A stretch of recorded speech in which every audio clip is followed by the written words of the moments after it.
Okay, hello, my name is Eden Maypel, and today I'm going to be talking about rationalizing the denominator. So basically what that is that we're going to be taking the irrational number, or the number with the rad sign, and making it a rational number. So our first example is 1 over the square root of 3, and I'm going to be using a rule that is basically going to be used in all of these, and that is going to be that we are going to be taking the irrational number over itself and multiplying. So this gives us, well, 1 times the square root of 3 is the square root of 3, because anything times 1 is itself.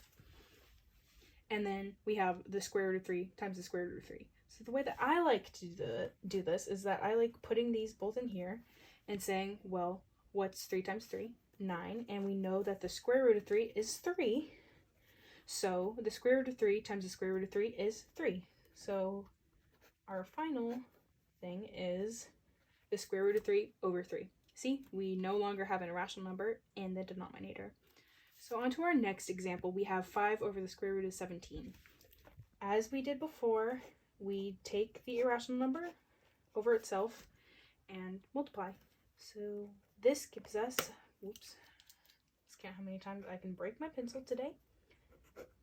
This gives us 5 times the square root of 17 over, same as I did before, 17 over 17, which is 289. And because we just figured this out, the square root of 289 is 17. This gives us 5 times the square root of 17 over 17. So our third one, I have a variable, and it basically just works the same way as the other one. So we take the square root of 7w over the square root of 7w and start multiplying. This gives us 3 times the square root of 7w over, well, 7w times 7w. 7 times 7 gives us 49, which the square root of 49 is 7. Our final answer is 3 times the square root of 7w over 7w. For our final example, we are going to be using this rule, so a plus b is equal to a minus b, and you will see why in a second.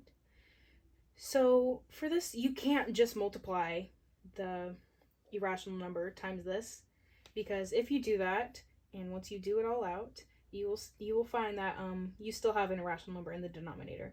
So what you need to do is you need to take all of what's in the denominator and kind of flip the sign. So in this case, we will be this will turn into 5 plus 2 times the square root of 2, and that is what we multiply.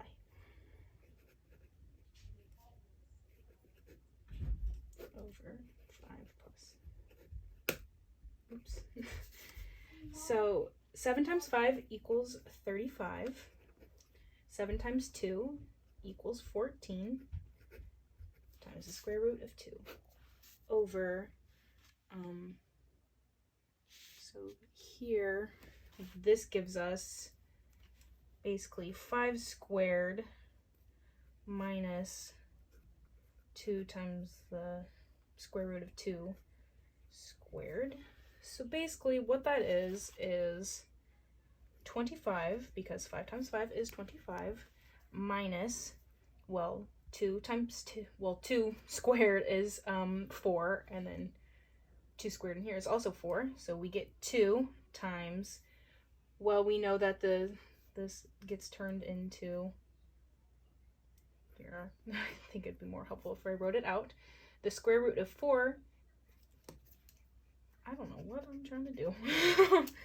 I wrote that wrong. The square root of 4 is 2, so this gets turned into 4 times 2, which is 8. So I just completely, here, I'll just start writing this over here. So 4 times 2 equals 8, so 25 minus 8 equals 17. So our answer is 35 plus 14 times the square root of 2 over 17. And that is it.